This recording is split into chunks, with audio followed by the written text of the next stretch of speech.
Forecast down by 4% to $93 billion from $97 billion. They are citing the volume impact from labor negotiations. You also have to wonder, though, this offers a nice cover for the post-pandemic trend that we've seen out of consumers shipping less, buying less off of the internet. Perhaps it's inflation, buying less overall to some degree. So whether it is the labor disputes or the consumer definitely taking it in. But now the stock is down slightly, so investors still trying to figure out what this means. Package volume did slide in the quarter that was. Underperforming on the year to the S&P 500, John, up just slightly on the year. The S&P 500, of course, up about 17%. Company still has their work cut out for it. The stock has been stuck in a range between about 160 and 200 for more than a year. The stock is all over the place this morning. Abby, thanks for that. About 2 minutes into the session, we're negative here by 0.9%. Tons of confusion. The South Side trying to find some clarity. This is from JP Morgan reiterating its neutral rating on the stock after earnings, writing this: expectations were increasingly negative coming into the event, but it appears the Teamsters negotiation was more disruptive than expected, given the implied impact on volume and operating costs. We expect the stock to underperform after the longer-awaited guidance update. That stock is negative now by a little more than 1%. I want to turn to the financials. Moody's downgrading 10 U.S. small and mid-sized banks. Higher funding costs, potential regulatory capital weakness, and exposure to commercial real estate, all cited, with Moody's saying collectively these three developments have lowered the credit profile of a number of U.S. banks, though not all banks equally. And Shanali, there might be more to come. There might be more to come because we know that there are almost a dozen banks also placed on ratings watch. And those are the ones to watch because they are facing a lot of pressure because of that uncertainty. They say not all banks are created equal, and they all have their own reasons for why they're facing such pressure. Northern Trust, for example, the relative weaknesses to Bank of America and JP Morgan for its funding profile, or U.S. Bancorp because of its most recent acquisition and capital levels. What does that mean for future bank acquisitions and capital levels as people try to merge, get bigger and safer in the middle of the storm? M&T Bank also one of the ones facing one of the biggest kind of drawdowns today because you do see it as one of the largest mid-sized and regional banks here with more than $200 billion in assets. Currently, John, that is right under the threshold, about $50 billion under the threshold for the U.S. stress test.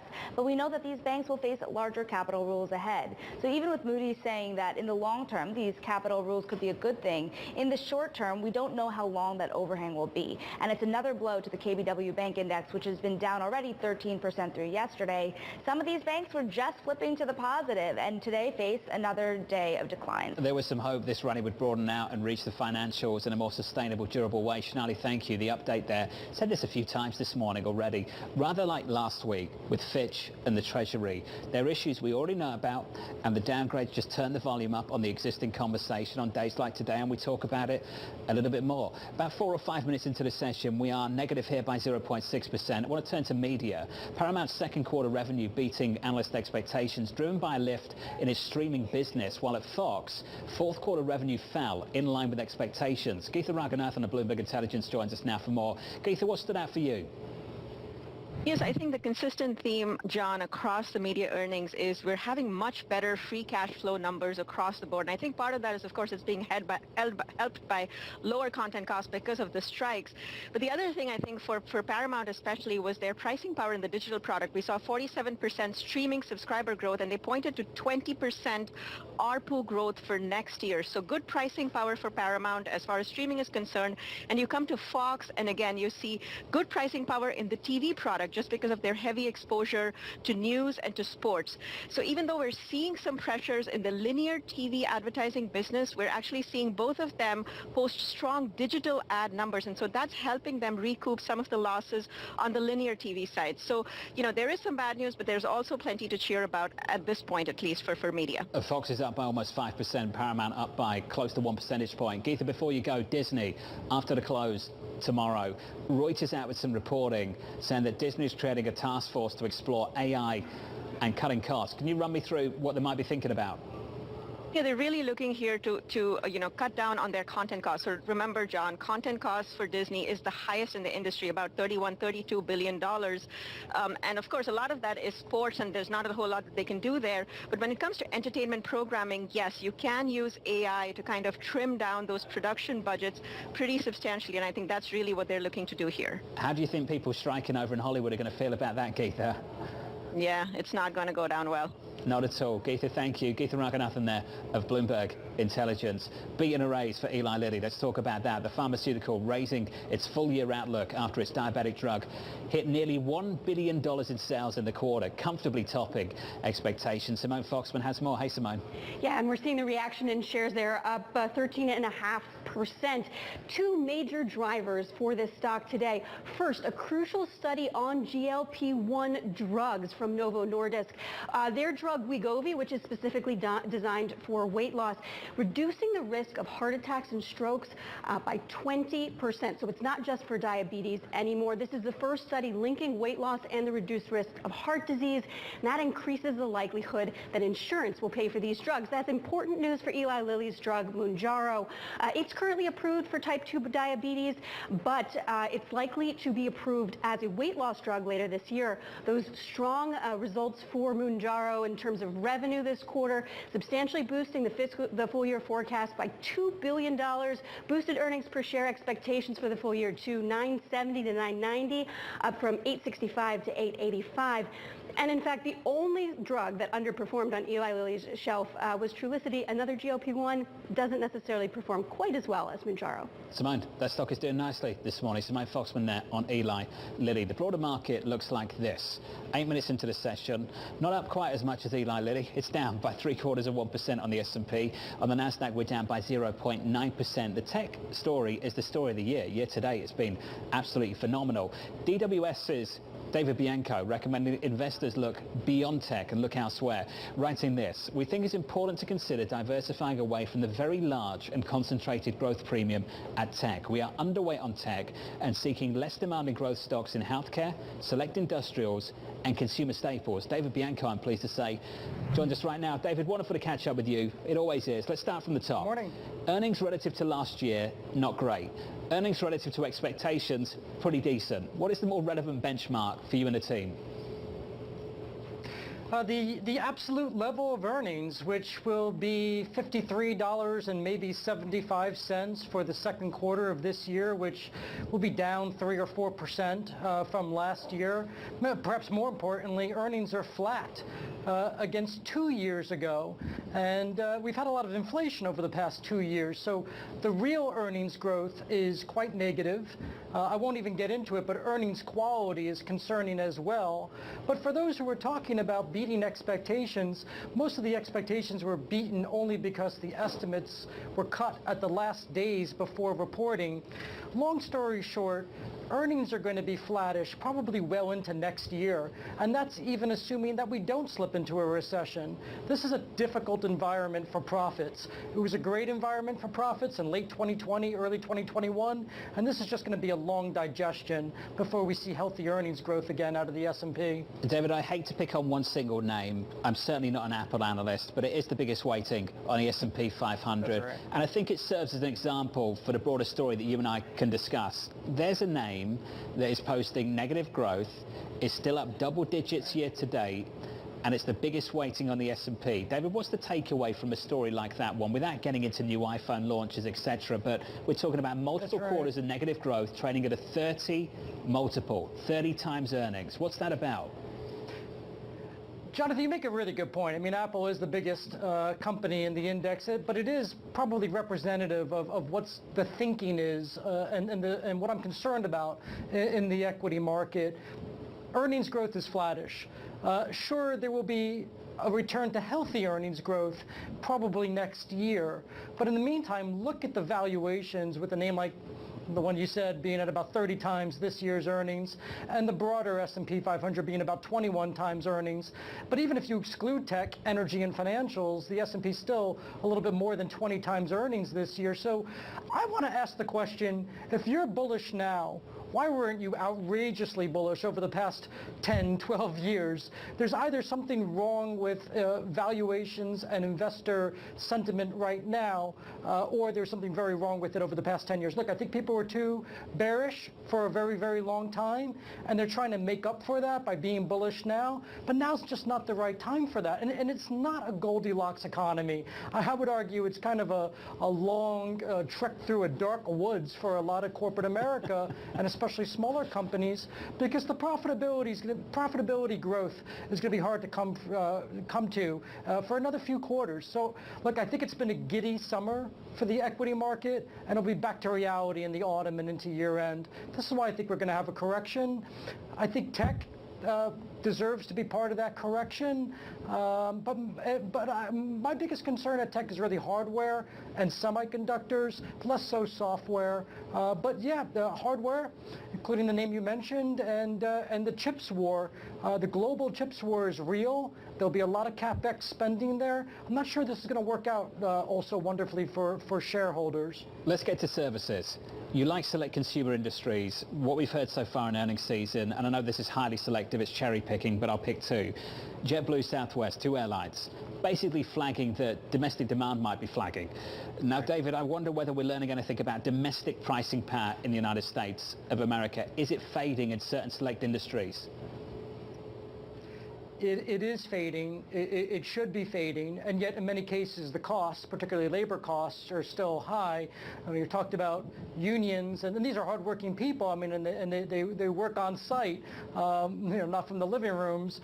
So I mean, I don't begrudge their angst, their real earnings power has been eroded by this inflation. So I think what you're going to see is that a lot of service industries are going to slow down on the volume growth, slow down on the pricing power, and yet there'll still be some pass-through of rising costs. So we have argued leaning towards services and away from goods manufacturing, but we're trying to get more selective in that and recognize that, well, there's probably some more upside on restaurants, quick serve, but I think many other services are fully valued. And then we're looking at things like industrials and healthcare, aerospace and defense, electrical equipment, and really all of healthcare, whether it be pharma, biotech, managed care. I think this is an area with very good growth at very undemanding valuations. So let's look at healthcare, industrials. Our top pick for the year was the communication sector. Has done very well, but outperformed by big cap tech. But I think in the back half of the year, move away from big cap tech, stick with certain communication stocks for longer, but really add to healthcare and industrials. David, really appreciate the update. But be underweight. Be underweight what, David? No, go on. David, please, complete the thought. But be underweight equities overall. I mean, I'm always trying to find the opportunity in the equity market, show what we most like and what we least prefer. But I think right now, hardcore equity investors, they've done really well. Why don't you do yourself a favor and take advantage of the opportunities in the fixed income market? So move away from equities a little bit toward fixed income. I don't think you'll regret that. David Bianco, DWS Group. David, do appreciate your thoughts. As always, sir, let's catch up soon. 14 minutes into the session, equities negative here. Coming up, Fed officials continuing to debate. A pause. Inflation does remain too high.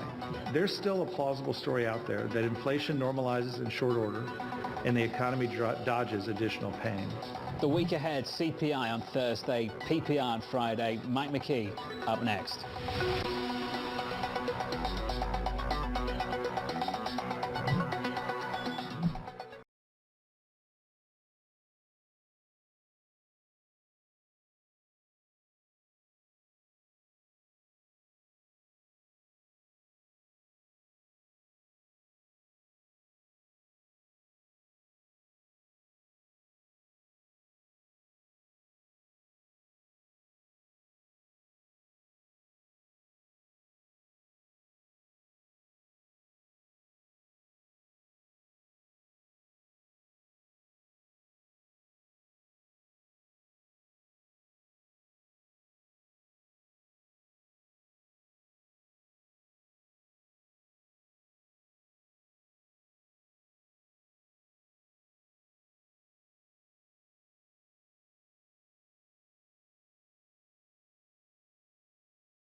Inflation does remain too high. There's still a plausible story out there that inflation normalizes in short order and the economy dodges additional pain. There's a lot of talk over the last few weeks about the potential for what is often called a soft landing. Certainly last month's inflation read was a good one, and I hope it's a sign. Because, to be sure, the Fed's objective is not to cause a recession. It's to reduce inflation, in line with our mandate. Richmond Fed President Thomas Barkin speaking earlier this morning on the heels of Philadelphia Fed President Patrick Harker saying the soft landing is quite plausible and is quite possible at this point. The Fed speak coming ahead of the main event later this week. It's US CPI on Thursday, PPI data on Friday. Let's get to the team coverage. Mike McKee alongside Bloomberg's Ira Jersey. Mike McKee, wrap it all up for us. How many voting members of that FOMC now are leaning into the idea that it's time to pause? Well, there's about 2 in the undecided camp, and there are 2 who seem to think that we need to raise rates farther in terms of voters. Pat Harker, as you just mentioned, this morning coming out and saying again that he thinks they can pause absent any alarming new data between now and mid-September. He believes they are at the point they can be patient and hold rates steady and let monetary policy actions they've already taken do their work.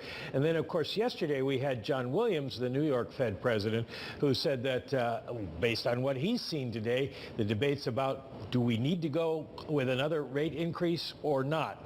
And then Michelle Bowman repeating yesterday afternoon that she thinks they probably need additional rate increases. So you've got those 3, and then Austin Goolsbee last week telling David Weston that he's undecided, but he thinks that they might need to pause and keep rates at a high level for a while. So nothing conclusive, but we do seem to be seeing some movement on the Fed to at least keep their options open for higher rates. Ira, are we leaning into a pause here going into September 20th? Yeah, I think we are certainly in September. I think November, obviously we'll get a lot more data before we get to the November meeting. Interestingly, the market is now pulling forward some hikes, some rate cuts for the first half of next year. Still pricing for a couple of cuts in the first half of next year. So this idea that the Fed could be on hold for a while, I think trying to define what a while means, whether that's 12 months or 18 months, which is not unprecedented in terms of the Fed being on hold, that could actually help the Fed's kind of goal here to get inflation down if we can price out some of those cuts, because pricing out, say, a cut next March is as good as putting in a hike in terms of financial conditions going forward. Mike, what did Williams say about that in the New York Times? The ability to hold as inflation is falling.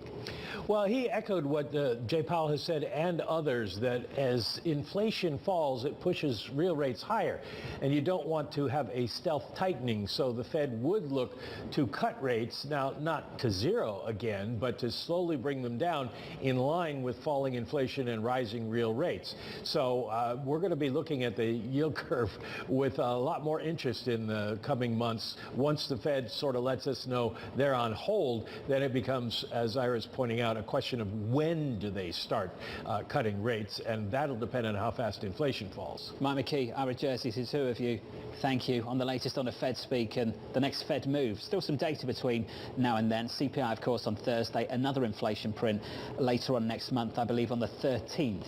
We have a payrolls print in between, just to set up that debate on the FOMC. I want to talk about bank stocks briefly. The stocks are down by 3.62% if you're looking at the KBW Bank Index. Earlier on, in the last 24 hours or so, downgrades from Moody's on 10 names, potentially more to come. 3 reasons for it: higher funding costs, potential regulatory capital weakness, and rising risk tied to, guess what? We've talked about it a lot, commercial real estate. KBW Bank Index down 3.5%. Let's get you some more sector price action. Here's Abby. And that downgrade by Moody's, John, certainly weighing on the mood music. As you know, the S&P 500 down about 1%. In fact, down 5 out of the last 6 days, down more than 2% over that time period. The worst stretch since March. So not surprisingly, we're looking at bearish sector composition. We have at this time, 5 sectors down more than 1%. Kind of a random mix, too. Materials, financials, some of the tech sectors. Healthcare up 0.8%, really being helped out by Eli Lilly as Simone Ramon had been talking about earlier. And then if we take it over the last 5 days, well, we recently have been talking about breadth. Well, now we are looking at breadth to the downside. Real estate, materials, utilities, and tech. Those are the worst sectors over the last 5 days. John, weighing on the S&P 500. Abby, thanks for that. The update on a sector price action, a broader index level story. We're down by 0.9% on the S&P. Near session lows on the Nasdaq, lower by more than 1 full percentage point. Up next, your trading diary.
Banks are down, tech is struggling, the Nasdaq's down by 1.2%. Apple's negative for a sixth consecutive session, down something like 10% over those 6 days, the longest daily losing streak back to January of last year. Keep an eye on that name, as I'm sure you always do. On the S&P, we're down about 0.9%. That's the price action. Here's the trading diary. Coming up, the US Treasury selling $42 billion of 3-year notes at 1 p.m. Eastern. Wednesday, 10-year notes. Thursday, $23 billion of 30-year bonds. Plus, we'll get US CPI and another round of jobless claims. Fed speak from Raphael Bostic and Patrick Harker. And rounding out the week on Friday with US PPI and the UMich Consumer Sentiment Survey. From New York, that rounds out the morning for me. Thank you for choosing Bloomberg TV. This was the countdown to the open. Good luck for the rest of the trading day. This is Bloomberg.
From the financial centers of the world, this is Bloomberg Markets with Alex Steele and Guy Johnson.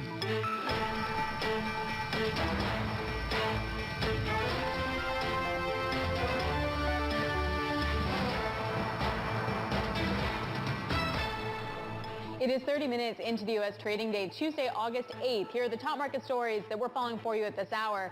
Banks under pressure. From Italy's windfall tax to Moody's credit downgrade on banks, both sides of the Atlantic are getting hit. And a big bond test coming up. Treasury auctions off $42 billion worth of 3-year notes today, and a giant test for the market yield. Sink on the long end, and China cracks. Trade data misses estimates, and Glencore's profit disappoints. All point to weak China demand. We're going to speak to Mark Bristow, Barrick's CEO. From New York, I'm Alex Steele with my co-host in London, Guy Johnson. Welcome to Bloomberg Markets. Guy, obviously it's a definite risk-off mood, and there are lots of different factors, right? Like they're banks. You're also getting commodities getting hit quite hard as well in the China news. It's hard to kind of tease out the main macro narrative. And we're looking forward to the auctions a little bit later on. So I think there's a combination of factors. Yesterday was as dull as dishwater. We were waiting for this week to start. Hasn't it started with a bang? There's a few pieces in the puzzle that we don't quite know yet where they go, but I think there's an awful lot going on here, Alex. The banking story, I think, is fascinating. We thought the banking crisis earlier on this year in the spring was a kind of early warning signal. Maybe we're starting to see the next round of that narrative developing, this downgrade of U.S. banks. And I think the watch list is actually more important here, of the bigger banks that are under review. I think sends a clear signal that the banking crisis is not over, and it's becoming clearer maybe of our understanding of which banks are going to do okay and which banks aren't. Well, also I think the question is, what do we want banks to be? Do we want them to just be a straight up utility where they just keep money here, lend you money there, and then that's it? Or do we need them to take risk to then be able to lend more money? And if it's the former, where does then the risk go, and sort of how that then affects the broader economy? Yep, the U.S. has an awful lot of banks. Are we going to see some consolidation? Is that something that's going to develop from this as well? Higher funding costs. That would maybe point you towards consolidation because you can consolidate and take out costs. Tougher regulation. Again, a similar narrative. Commercial real estate, I think, is the wild card here. That is what we really, I don't think we've fully got our arms around understanding what is happening here. Those are the three factors that have been laid out here in terms of the risk that we're watching. And it just maybe becomes clearer who are going to be the acquirers and who are going to be the acquired. Who are the winners? Who are the losers? Our question of the day is a fairly straightforward one. Are banks a good investment? And I think it almost certainly the answer to this question is more nuanced than the question maybe kind of poses. But nevertheless, this story is becoming more and more interesting. And who are they a good investment for? For society, for investors, for credit investors, for equity? The list goes on and on. To try and answer the question, Sally Bakewell joins us. She leads the coverage of the finance industry in the Americas for us here at Bloomberg. Sally, it's been a turbulent year already in terms of the banking sector. We're trying to figure out whether this sector is a good investment. How does what has just happened change the answer to that question? So I think the answer to that question might be, and indeed it is very nuanced, I think are banks a good investment for 2023? Possibly not, because they have to work through a lot of these very persistent underlying problems that bubbled up during the regional banking turmoil and absolutely collapsed a few lenders. But once they have worked through those problems, and that will diminish their profitability in the shorter term, they might into next year for some of the bigger, more sturdy regional banks, of which there are about 4,000, be perhaps a better investment. Right. I just feel like in the U.S. at least, the bigger the better, particularly for Jamie Dimon, because then you get to buy stuff on the cheap. But in terms of the littler guys, that's where you run into issues. And I'm wondering, it matters through the lens in terms of their credit lending and how much risk they're able to take on. How much do we know that answer yet? Well, I think, the list of the banks that Moody's downgraded, it was interesting because there were a lot of smaller banks that perhaps a lot of people haven't heard of, but there was M&T Bank, which, is a New York-based bank with about 200 billion of assets. So it's a sizable lender. And I think, we've already seen perhaps a framework for what will happen to some of these smaller banks.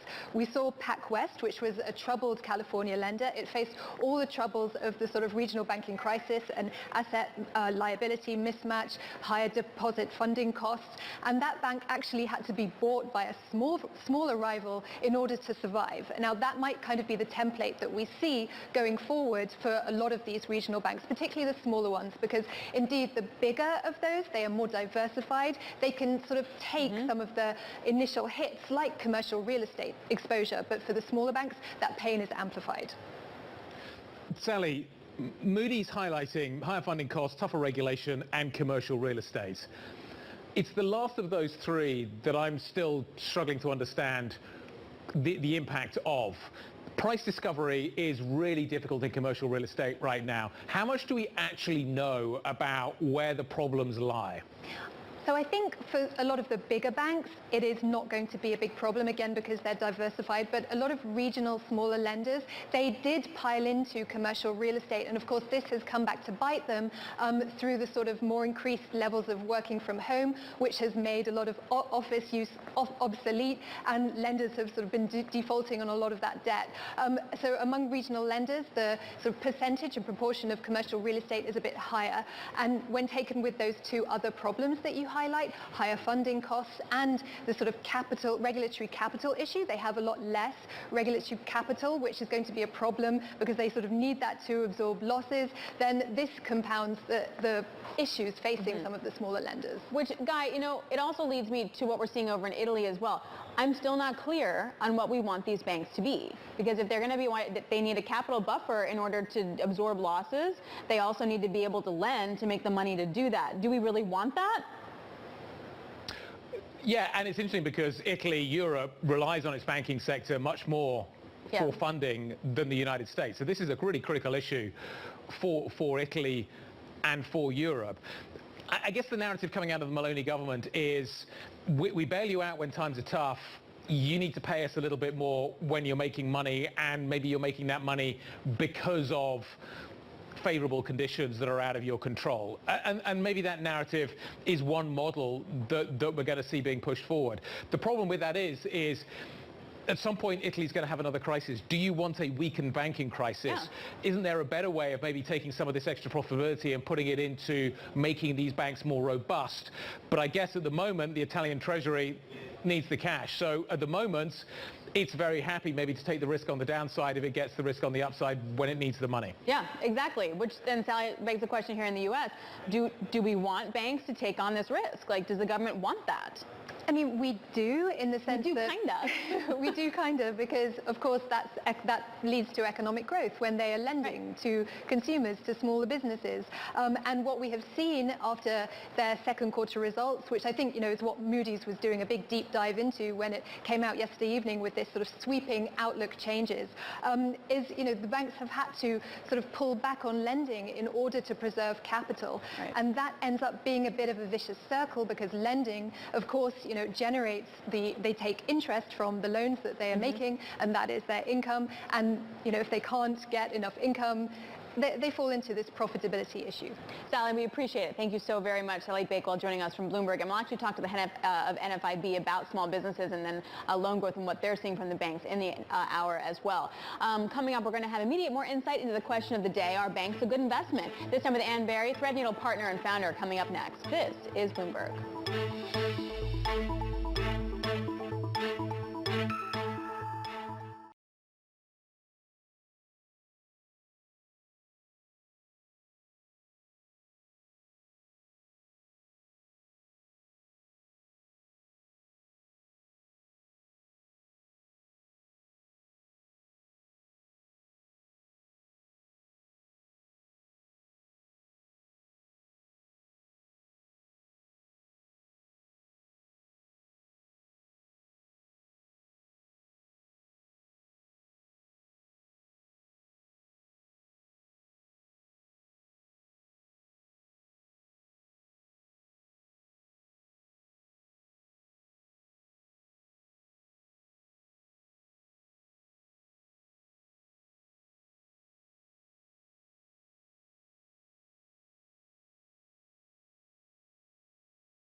S&P off by a full percentage point. Regional banks getting hit hard, which leads us to the question of the day.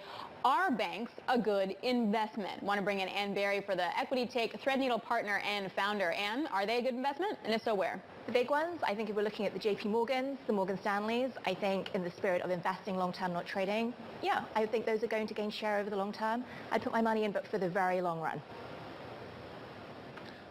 In terms of what else we do in the banking sector, you just ignore everything. When you've got a Jamie Dimon, when you've got a Morgan Stanley, you've got a JP Morgan, when you've got some of these big banks that are diversified, they're pushing into wealth, their cost of capital is going down, why would you look elsewhere? Is there any attraction elsewhere within this space that looks undervalued? So, Guy, for exactly the reasons you laid out, I don't think I would look elsewhere. Its diversification is the key. The ability to move into these highly profitable, stable, sticky businesses like asset management are key. Very few of the players can do it. But if you are going to look elsewhere, and Alex and I were talking about this, I wouldn't be looking at other players in the banking space. I'd be looking at the big non-banks that are gathering assets at massive scale very quickly, like the Blackstones and Apollo, moving where the banks cannot go because of the regulatory environment. Maybe that changes over time. So I'd be looking at a portfolio that has the big high quality banks and it has the big high quality non-banks playing where those can't. So this begs the question for me, does the government, or do we want banks to be utilities, or do we want them to be risk takers? From the way you're talking, it seems like the big guys get to take risk, but the smaller guys are going to be utilities. And then how does that change how you value them? Well, I think the big guys are taking calculated risks, Alex, and I think they're taking well-articulated and well-valued risks with the appropriate capital set against them. So I do think what we're seeing much more is those bigger banks are going to be the true engines of growth, right, as distinct from the utilities where you go and, cash your checks every day. And I think keeping those big banks safe, making sure that they can take some risk, and that's where we should talk about regulation. Jamie Dimon did come out and say, there are too many regulations coming our way right now. If you want us to be the engine, you've got to let us go and do that. The other aspect of this as well, Alex, is whether or not you do see consolidation. Is it possible that you could create another JP Morgan or Morgan Stanley? There are so many banks in the United States. It is going to be hard for Jamie and whoever takes over at Morgan Stanley to grow the business in a significant fashion from here to become significantly bigger. But you pull a whole load of other banks together, maybe there is the potential. So what I'm trying to figure out, and I look at the list, higher funding costs, tougher regulation, commercial real estate, those first two point to consolidation. Could we see the bigger banks, the bracket of bigger banks getting bigger? Maybe, or just the actual big ones getting bigger. And what do you think? I mean, you just wait until all of a sudden we have another failure and then you get to go pick something up on the cheap, or do you need to be playing some M&A in the regional space? I think you can play some M&A, but I think, Guy, the heart of why it's very difficult to build up your share just through M&A is so much about how banks are able to be successful is the cultures of these places. Now, let's get back to that word diversification, right? The culture on the trading floor is totally different from the culture in an advisory arm, which is totally different from having wealth management or asset management. So the idea that you can just buy up these assets, dump them together, and hope the common infrastructure gets you there, I don't think works. I think, Alex, your point on more natural share gains, whether the catalyst is frankly a shock like SVB, or whether it's a more slow dominance, I think that's more likely to be where we see it. And how should I think about a bank in my portfolio? What role does it fulfill? Is it a growth stock? Is it a diversifier? Is it something that provides me with income? What role does it play? Why do I own a bank? Yeah, Guy, in some respects it is a dividend yielder. So again, let's go back to JP Morgan and Goldman Sachs, and these are steady, solid dividend payers. They're not astronomical dividend yields, but they're pretty stable, and they've been trending upwards in this period where these folks have been flush with cash. Do I think they're growth stocks? No, but I do think they're stable compounders. I think you have them in there for the long run. It's the kind of thing I would want to have in my 401k or my IRA, and I would sit there and I would just make sure I'm in the really solid, stable names. Before we let you go, broad market obviously getting hit really hard. Yeah. What do you think? Where are we? Is this a positioning kind of washout? We were kind of more overbought? What's going on here? Yeah, I think I'm in the it's about time camp, Alex. You and I sort of talked about it, and I do think, when I think about the opportunities, I've seen much more compelling opportunities in the private market than I have in the public. I've stayed invested just as a prudent financial management matter. But I think we're suddenly seeing the street come out of earnings season. We've seen the movement down in a lot of the earnings. We've seen the reforecasting happen, and I think, people are starting to take stock. And we really appreciate it. Thank you so much. Wonderful to talk to you. Ann Berry of Threadneedle, her take on the market. All right, speaking of, commodities getting hit very hard on that weak China import-export data. So Barrick reported earlier today they beat expectations for the second quarter. Their copper production was a little light. The stock is down over 1%. We're going to talk to the CEO, Mark Bristow, coming up next. This is Bloomberg.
Let's talk about what's happening with the commodity space. The Canadian gold miner, is it a gold miner or is it a copper miner? Barrick profiting from higher gold and copper production.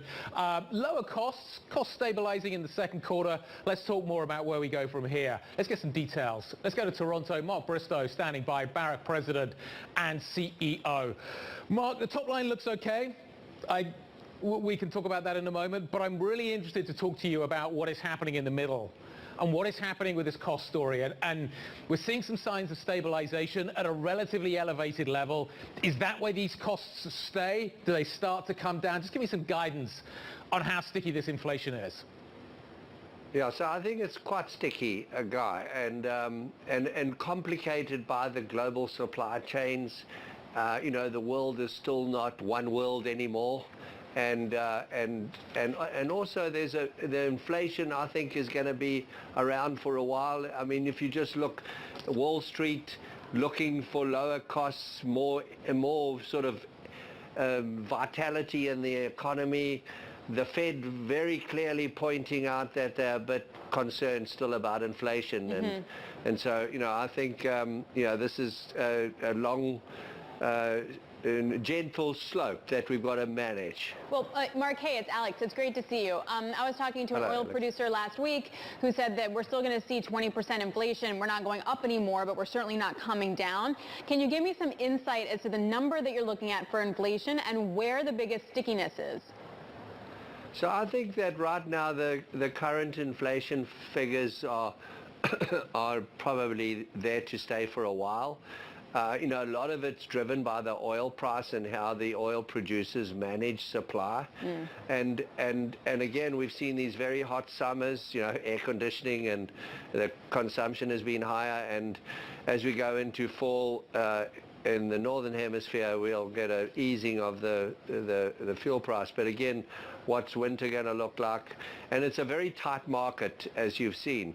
But it's been quite resilient. We haven't seen it go as high as I thought oil would go. But the rest of the consumables, the general cost of living is not coming down as quickly as everyone would like it to, and so and commodity prices are under pressure because the costs are high. Mark, let's just talk a little bit about what you're doing with your business. It was reported that a while ago you made a bid for First Quantum in the copper space. Are you still looking for copper assets? Is copper where you want to go? And how do you maintain the balance, if that is the case, between being a gold miner and a copper miner, and which one of those is a priority for you? So I'll start with the last first guy, and that is the priority is tier one assets. So I think we've discussed this before. As far as gold goes, just to put it in perspective, this last quarter we experienced the highest blended gold price for a quarter ever. So gold is high, and getting back to our first point, it's really a measure of the risk, and I think risk is still very much on, and it's compounded by the sort of Western behavior, all the free money, and also the use of the dollar as a weapon. So there's a whole lot of debate going around currencies, global transactions, etc. So, and we're a gold company. What we have recognized is the importance to remain a high quality growing gold company. We need to migrate into big porphyry deposits which come with copper, like Reko Diq in Pakistan. And so we should be 30% of our business will be copper by the end of the decade. And it might be very much more on the bottom line because of the copper price, because copper is going to run out if you believe in the forecast growth in copper, and I do. Yeah, I mean, it feels like for the energy transition, you got to have a lot of copper. In the very short term, though, Mark, it was pretty dismal trade data out of China. Copper's getting hit really hard today. What is your take on China right now? So I think the point is that we're not going to see China go back to where it was. It's a very big component of the global economy. It's a consumer of all metals. But also, I think we've got to be minded by the fact that if we're going to build a better world for everyone, we need to invest in development, so all metals are important. Copper is the most strategic of all those metals. Whatever you do, if you want to green the world, green the grids, build, industrialize in a more modern, more sort of user-friendly way, copper is a key metal, and we don't have enough of it defined in our minds today. So that's really important. What we have, and I'll come back to your first question, Guy, but what we have is real organic growth. So Barrick is looking to grow its gold equivalent, so including copper, by 25% by the end of this decade, organically. Of course, every time somebody thinks of a potential transaction, everyone brings up Barrick. So, it's something I've got used to. Mark, I'm listening to you speaking, and it sounds like you've got money burning a hole in your pocket. It sounds like you're getting ready to do a deal. You're shaking your head, but that's what I'm hearing from what you're saying. I can understand why people, when they think M&A, think Barrick, if this is the way you speak. God, you've known me for so long. I'm very careful and cautious about how you build businesses in this market, and to do big M&A you need currency, you need market support. It's not something you wake up as a CEO and sort of lob it on the table. So, and you saw me manage the Barrick merger. That was a long haul, and you were part of that. So this is not a short-term game, and right now there are only a handful of pure copper plays, and everyone's looking at them. And the big dilemma is the big guys, the really big guys, would love that copper, but shareholders don't want that copper to disappear under the umbrella of iron ore.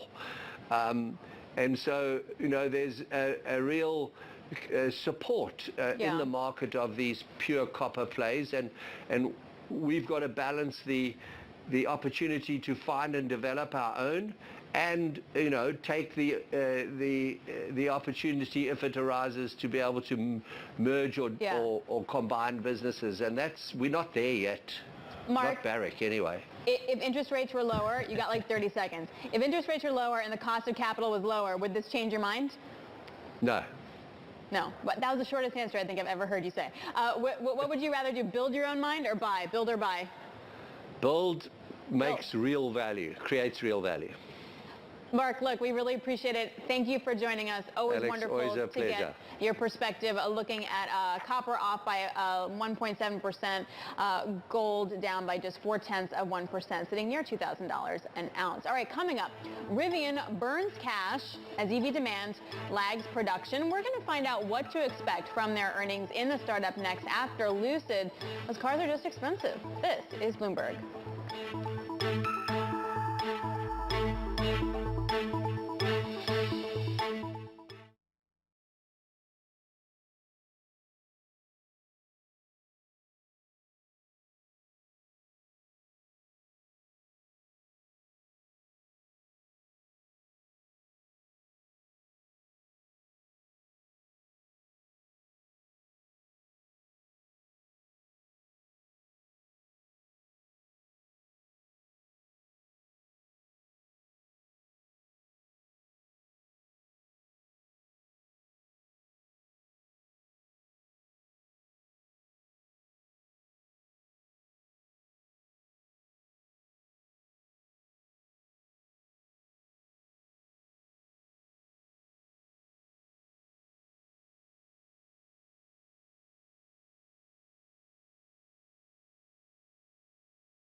Stay like Bloomberg.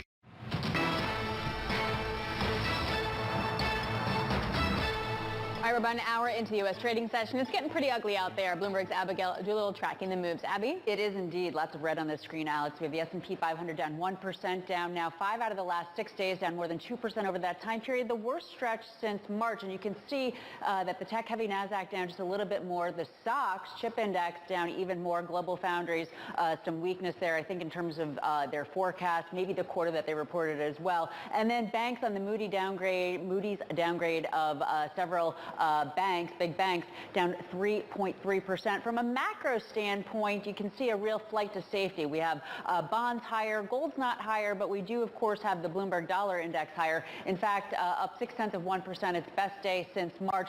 This is not entirely a surprise. We've been tracking this dollar strength over the last few weeks. Right now, the Bloomberg Dollar Index on pace for a fourth up week in a row. When the dollar goes higher, typically does pressure risk assets. That was not happening for the first couple of weeks, but we've been showing this chart, and this is a little bit of a conglomeration of a few charts that we've been showing. But in white, we have the S&P 500. Here's the trend channel we were talking about yesterday. You can see that the uptrend, the near-term uptrend, has snapped, suggesting the S&P 500 could drop to the bottom of its trend channel. Here's the recent Bloomberg Dollar Index strength, and it's not even overbought yet. So the bullish momentum for the dollar may continue, and again, that could pressure risk assets. As for the composition beneath the surface for the S&P 500, well, we have one massive winner here, Eli Lilly. Great quarter and plus up in sympathy with Novo's weight loss drug. Apparently, they have a similar drug, so it could be a big positive for them. Microsoft down 1.7%, Amazon down 1.9%, and then here's one little bright spot, Guy. Apple earlier had been down. It's kind of flipping around.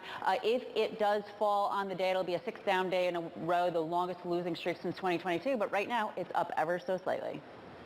What do you buy if you're selling everything else and it's been dinged up over the last few days? Maybe the argument there. Abigail, thank you very much indeed. We're going to talk about the weight loss story with Wegovy, Novo Nordisk, and how that feeds through into Lilly a bit later on. Where are we? 31 minutes past the hour, nearly 32 minutes past the hour on the West Coast. That means it's 31 minutes past 7. Time to get to the startup. We're a little later than normal, but we are going to still cover the top stories from the Bay Area and beyond. Silicon Valley starting this morning. Looks like it's going to be a nice day. Bloomberg technology co-host Ed Ludlow joining us now. Ed, I want to talk about Palantir. Stocks down by nearly 8% today. Market can't figure out whether that was a good set of numbers or a bad set of numbers, judging by the analyst call, but the numbers speak for themselves. The stock is down hard. Was it just not enough AI, or is it a company that's talking the talk but not walking the walk? Here's the story, exactly. Talking the talk but not walking the walk. So the revenue guidance got updated for this year, $2.21 billion, which year on year would be top line growth 16%. But you have the CEO, Alex Karp, stating in an interview with Bloomberg, we have a good chance of becoming the most important software company in the world. And what the market is saying, literally in sell-side notes as well, is, hold on, how can you in good conscience say that AI is everything for you guys, that you're getting lots of traction with customers, but compared to your peers, you're only giving us projections for 16% top line growth. AIP, artificial intelligence platform, has been a real hit. They've been talking about this for months now, but they haven't seemed to be able to convert that into tangible sales. They give them the confidence to give us a mega lift in that outlook. Yeah, I feel like this was the story going into NVIDIA earnings, is that it's a show me story now. Like the hype is there, and then now you got to show me, and if you don't show me, you're going to get dinged. Yeah. Yeah, it's a show me story, and this is what's so hard to understand as well. Palantir does have customers. There are 100 organizations that are using AIP, artificial intelligence platform. It's a way of integrating large language models, Palantir's own and third parties, into their existing data analysis software. They said they're talking with 300 new potential customers. But, in the chip industry or in the software industry, even if you're not confident on saying we're going to really push the boat on top line growth, sometimes what a company will do is give a sales pipeline. They'll say, we've got about $10 million of sales waiting in the wings. And Palantir's not really doing that either. So that's what we're struggling to understand. Why aren't they sort of saying, yeah, we are going to make billions of dollars of this? Because they're not. Let's pivot to Rivian. What are you expecting? What are you looking for? I know you're talking to the company. What should we be looking for? So Rivian's guide is for 50,000 units this year, split across its 2 consumer EVs and the van for Amazon. And loads of people think that's conservative based on the quarterly production numbers they've given. At the same time, they're just burning through cash. So it's kind of two opposites here. Are they being cost disciplined? And maybe will they talk to us about what they're going to do in the capital markets? But at the same time, come on, guys. On paper, you can build so many more electric vehicles than this. I think loads of folks are saying, are they going to raise guidance? Are they not? And if so, why not? What's still hampering them from really ramping their output at their Illinois plant? Yeah. And is it demand? That's really the thing. All right, Ed, good stuff. Looking forward to it. Ed Ludlow joining us. And tomorrow, we're going to bring you Ed's interview with the Rivian CEO coming up in the 10 o'clock hour, so stay tuned with that. All right, coming up, U.S. small business confidence sentiment ticks up in July, but there's still issues. One of the issues is workers. We're going to talk to Bill Dunkelberg, chief economist at the National Federation of Independent Business. It's my favorite eco data, NFIB. This is Bloomberg.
It is my favorite economic indicator. It's the NFIB, U.S. small business sentiment. It rose to July, in July, to the highest level in about 8 months.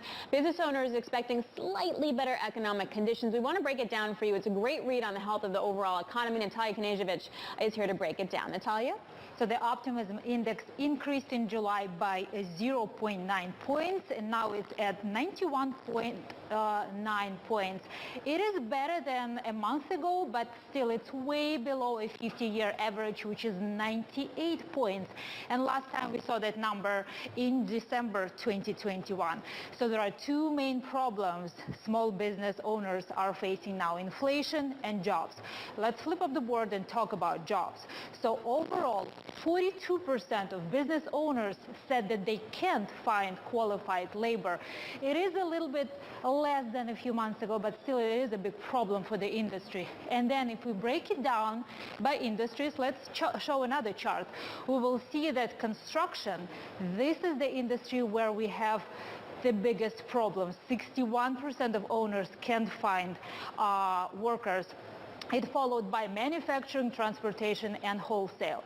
And now let's talk about inflation again. So seasonally adjusted, a net 27% of business owners plan to increase prices for goods and services. The leading sector here is finance, which is obvious. The Fed increases rates, and small banks or mortgage companies, they do the same. It followed by retail, wholesale, and construction. And if we expect this key CPI report later this week, Guy, I think it's really crucial to keep an eye on what small businesses are doing. Natalia, great stuff. Thank you very much indeed. Natalia running us through the numbers. Let's talk about the picture those numbers are painting for us. The man that pulls all of this data together is Bill Dunkelberg. He is the chief economist of the National Federation of Independent Business and joins us now. Bill, Natalia's just given us some of the numbers. What picture do those numbers paint of how small businesses are faring right now and their outlook going forward? Well, recession would be the correct answer. If you look at a 50-year chart of the index, you'll see that our current numbers and the numbers we've seen for the last 19 months are all very typical of what we've seen in the recession periods for the last 50 years. So the index is definitely in a bad place in terms of looking forward to where the economy is going to go. And in fact, the index is really higher than we would expect because two components that you've mentioned, the job openings number and the plans to fill those job openings, hiring plans, those are historically very high. If they were more typical of what the readings we see for those two series, the index would be below 90. So it's weak. Yes. To that point, I'm starting to read about a growth recession. And that seems to be kind of what you're describing, right? Where you have some kind of growth, but it's not great, but the labor market is still holding up really well. Is that a fair assessment?